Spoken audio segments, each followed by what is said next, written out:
Hello, everyone. Welcome to Module 2. I'm going to talk a little bit about some of the major aspects of media, um, sort of as an industry, and kind of how we understand the effects of media from an academic standpoint. Uh, but first, as always, I'll give you a little pop culture quiz. True or false? If Facebook were a country, it would be the third most populated in the world, which would be larger than the United States. The answer is true. It's a massive amount of people in communication with one another. Social media is something that we don't talk a whole lot about in this class, but which is becoming one of the most central ways in which pop culture is disseminated and starting to affect major aspects of our culture. So the objectives of this unit are to identify the benefits of being a critical consumer of popular culture, identify and label major categories of popular culture, and recognize and identify several theories of the impact of media images as social motivation. So, one of the things we have to acknowledge, and what you did last week in terms of your pop culture inventory, is to become aware of how much media we actually consume. By 2015, and I understand it's 2016, but the research is always a little behind on this. It was estimated that Americans consumed about 1.7 trillion hours, an average of approximately 15 and a half hours per person per day. So literally the entire time you're awake, you're consuming television, music, you're on Facebook, on social media. So that's a lot of media consumption. And then the average American consumes 60 hours of media over TV, internet, smartphones, and tablets in a week. So that's just like another way of thinking about it. But that's a lot of consumption. And what we have to recognize is that, and as your readings demonstrate, so much of what we consume, we think it's very diverse, but it really is coming from 6 companies. 90% of what you see and read and hear all come from 6 major media conglomerates. And a conglomerate is a company that buys up other smaller companies. So it owns other companies.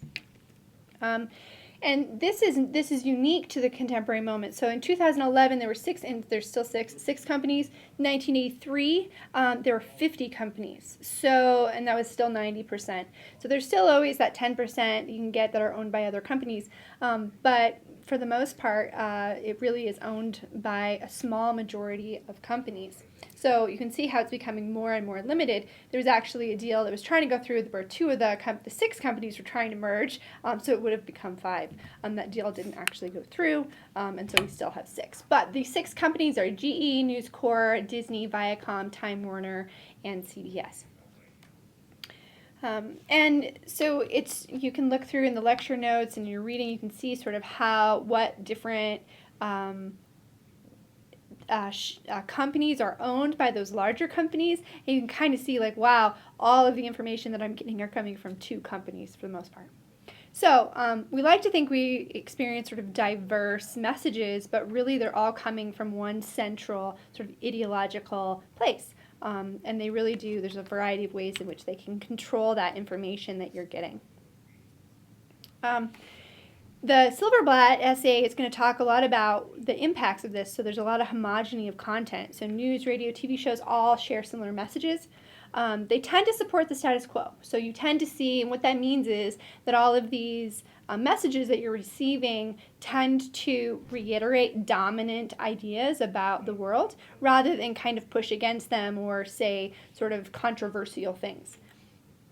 Programming as product media content really is designed to make a profit. So when we watch the news, that news information is designed to get us to watch the news. It's not necessarily designed to offer an unbiased opinion about the world, an unbiased view of the world. Derivative programming, again, companies are really unwilling to take risks. leads to unoriginality.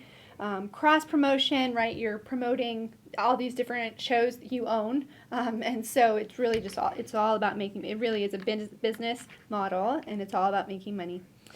Um, so, and then there's the last is sort of ignoring public service responsibilities, and this is really about not being able to adapt to local communities and issues because these big companies are sort of at a national or even international level. So it's difficult for them to address sort of local specific public service issues. So a lot of players in pop culture you want to know: gatekeepers, regulators, scorekeepers, and agenda setters, and the differences between those. And you can look at the lecture notes for that. But do think about how much media do you enjoy every day? What's the most influential? Do you feel a drive to buy into the identities presented in the media? And these are all ways that you've already started thinking about from last week, but that you should continue to sort of become self-reflexive on as we move through the semester. And last, I just want to go over 4 of the media effects theories. So you have the hypodermic needle theory, agenda setting, cumulative effects, and minimalist effects. Hypodermic needle theory we've very much moved away from in communication studies, but it really is the idea that the media has a direct, immediate influence on people by kind of injecting information, ideas, ideologies, propaganda into the public. And there's a lot of evidence to support this theory. For example, commercials, like you watch a commercial and the research shows that you want that hamburger, right, that you see being eaten on the screen, and that's kind of a direct sort of picture of hamburger. You want a hamburger, this sort of hypodermic needle injecting you with the desire to want a hamburger. But it really assumes that people are pretty passive and uncritical consumers of culture. And there's a lot of evidence to discredit this theory as well. People tend to read media messages in different ways, right? We don't all see the same media image and interpret it in the exact same way. We are unique as individuals, and we have our own communities that we're a part of that absolutely influence how we read and consume popular culture.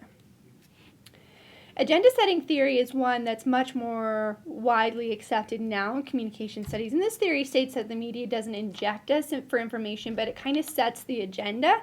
So it tells us what's important to pay attention to and what isn't important to pay attention to. It might not tell us that, we need to vote for a particular candidate, but if all of the news information is on the upcoming election, it tells us, okay, paying attention to the political process right now is important. That's now on your agenda of things to pay attention to and to believe in. And it can be a little bit more specific than that, but that's sort of the general idea.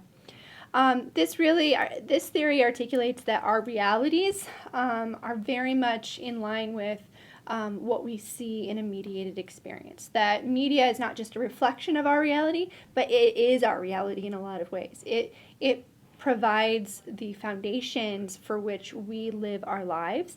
It gives us examples of who we should be like, and it really is productive in creating a sense of identity, a sense of nation, of culture, of all kinds of things. The third is the cumulative effects. This is the basic theory is that media is gradual. So, maybe we don't want to buy the hamburger the first time we see the commercial, but if you see the commercial 800 times, which is the whole theory behind repetitive commercials, by the end of the show, you've seen this commercial for a hamburger, 12 times, you're going to want a hamburger at that point.